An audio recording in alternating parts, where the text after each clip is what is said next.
ஆளுநர் விவகாரம் ஆளுநர் பதவிக்கு வந்ததுலேருந்தே இருக்கு.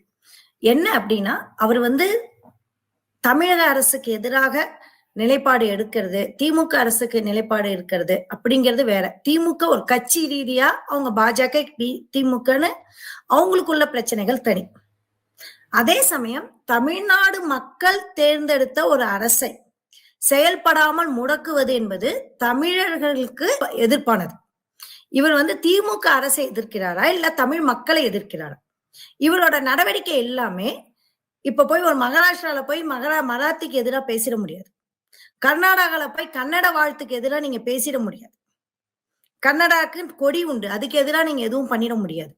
நம்ம தமிழர்களை இழிச்ச வாய்த்தனமா, நம்மளுக்கு உணர்வே இல்லாத ஜடமா, நம்ம கருத்துரிமைக்கு மதிப்பு கொடுப்பவர்கள் என்பதா நம்மளோட ஆளுநர் கருத்தையும் எடுத்துப்போம், எதிரான எந்த கருத்தையும் எடுத்துப்போம்.